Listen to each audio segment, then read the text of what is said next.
Meenakshi Faculty of Physiotherapy. Admissions open for BPT and MPT. Apply now. வணக்கம் sir. வணக்கம். 7ஆம் கட்ட தேர்தல் நடைபெறுகிறது. 2024 நாடாளுமன்ற தேர்தலின் இறுதிக்கட்ட தேர்தல். அதற்கான பரப்புரையெல்லாம் முடிஞ்சிருக்கு. 1ஆம் தேதி தேர்தல். மிகவும் பரபரப்பாக இருக்கு. இந்த நேரத்தில் கன்னியாகுமரியில் உள்ள விவேகானந்தர் நினைவு மண்டலத்தில் 2 நாட்கள் தங்கி இருந்து பிரதமர் தலைமையில் தியானம் மேற்கொள்கிறாரு. இது எப்படி பாக்குறீங்க முதல்கட்டமா?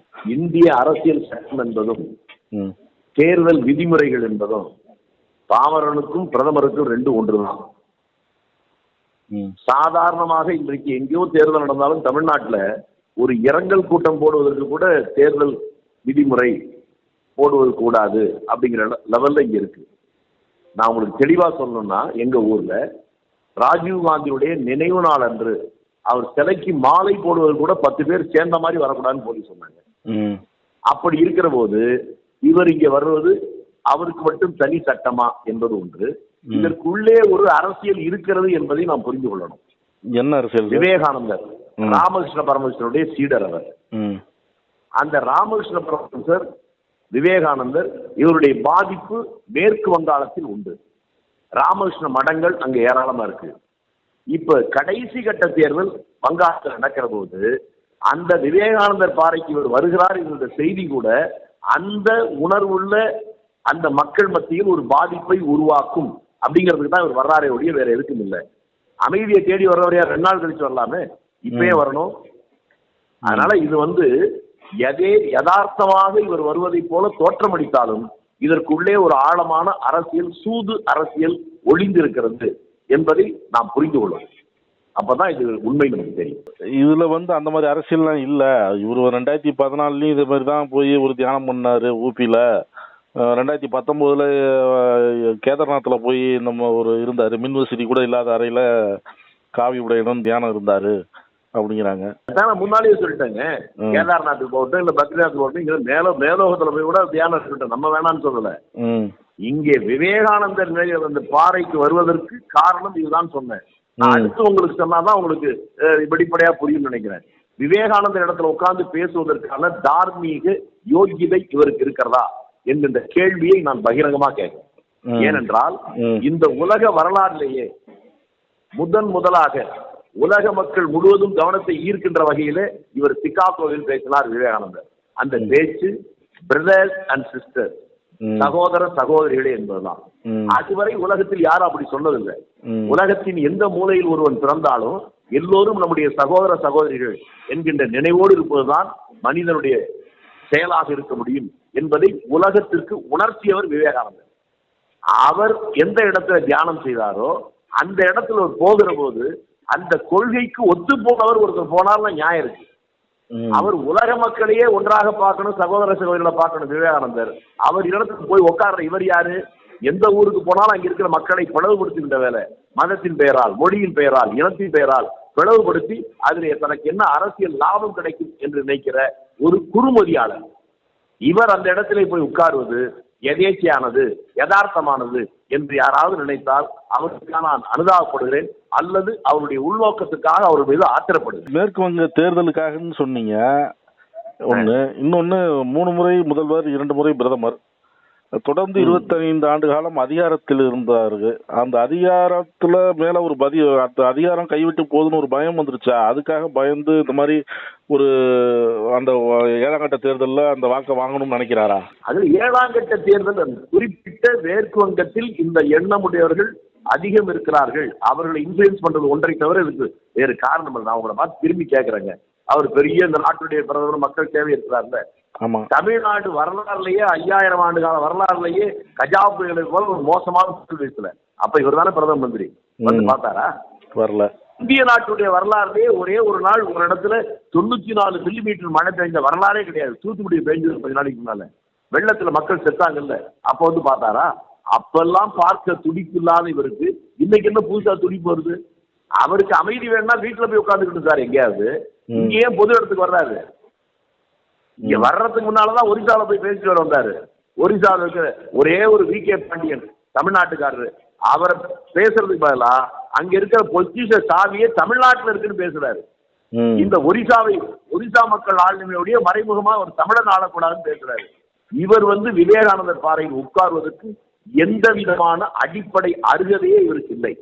அதுவே என்னுடைய பகிரங்கமான குற்றச்சாட்டு. இப்ப ராணுவ தலைமை தளபதி பதவி நீட்டிப்பு அதை சில பேர் விமர்சனம் பண்றாங்க. அது எப்படி பாக்குறீங்க? அவங்க தேர்தல் நடக்குது,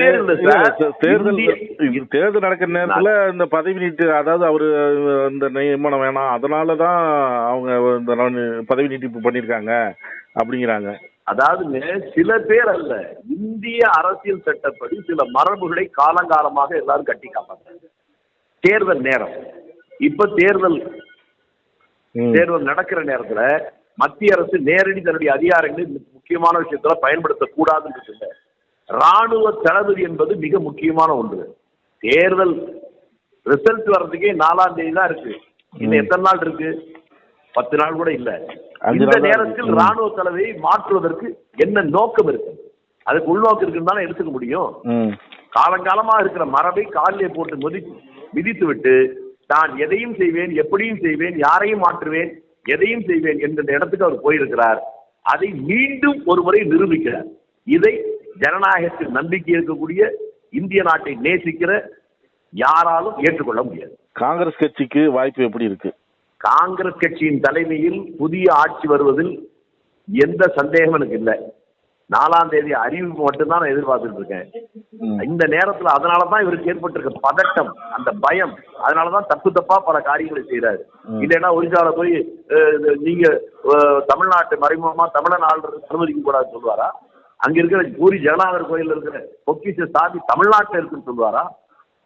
பைத்தியக்காரன் கூட இப்படி எல்லாம் உணர மாட்டான். ஒரு பிரதமர் இப்படி உணர்வதை நீங்க எப்படி பாக்குறீங்க? இதுக்கு முன்னாலாம் அவர் உணரல. ஏன்னா அவருக்கு அந்த தன்னம்பிக்கை இருந்துச்சு, நான் ஜெயிப்போன்னு. இப்ப தோற்று விடுவோம் என்று வந்த உடனேயே அதிகாரம் கையை விட்டு, நீங்களே சொன்னீங்க பாருங்க, 25 ஆண்டு காலங்கள் அதிகாரத்துடைய மமதலையே இருந்தவர் அது பறிபோகிறது என்கின்ற நிலைமை வருவது புத்தி பேதலித்தவனை போல அவர் பேச தொடங்கி இருக்கிறார் என்றால் இது பொருள். நீங்க இப்படி சொல்றீங்க. நாடாளுமன்ற தேர்தல் தோல்விக்காக வாக்குப்பதிவு இயந்திரங்கள் மீது பழி போட ராகுலும் அகிலேஷும் முடிவு செஞ்சுட்டாங்க அப்படிங்கிறாரு அமித்ஷா. அமித்ஷா தானே, அவர் என்ன வேணாலும் எங்க பெரிய கிரிக்கெட்டை பத்தி பேசும்போது நீங்க சின்ன கிரிக்கெட்டை பத்தி பேசுறீங்க. நாங்க சொல்லாத எங்க அவர் சொல்றாரு. இவர் என்ன உத்தமபுத்திரனா? குஜராத் நீதிமன்றத்தாலே தண்டிக்கப்பட்ட ஒருத்தர், அவர் உள்துறை அமைச்சர், நாட்டுக்கே அவமானம். இவரெல்லாம் எங்களுக்கு எல்லாம் உபதேசம் பண்ண இடத்துக்கு வந்துட்டாரு பாருங்க. அதுதான் காலம் செய்த கோலம். இப்ப இந்தியா கூட்டணி கூட்டம் நடக்குது இல்ல? ஆமா. அதுல மம்தா பானர்ஜி பங்கேற்கல அப்படின்னு சொல்றாங்க. இதுவும் ஒரு விமர்சனத்துக்குள்ளாகுது. சார் பங்கேற்கல, அது இவங்களுக்கு என்ன சார்? எங்க கூட்டணி பிரச்சனை தானே. அவங்க கூட்டணி கூட அதிமுக இருந்து வெளியே போயிடுச்சு, அதுக்காக தூக்கில தூக்கிட்டாங்களா? அவங்க அதிமுக இருந்துச்சா இல்லையா அவங்க கூட்டணியில, என்டிஏல? ஆமா. அவங்க அந்த கூட்டணி வெளியே வந்துட்டாங்களா இல்லையா? அதுக்கு அவங்க என்ன பண்ணிட்டாங்க? தூக்கில தூக்கிட்டாங்களான்னு கேட்கிறேன். கூட்டணியில் இருக்கிறவர்கள் இருப்பதும் இல்லாமல் இருப்பதும் அவங்களுடைய விருப்பம். வந்தால் மகிழ்ச்சி, வரலன்னா அதுக்கு ஒன்றும் வருத்தம் இல்லை.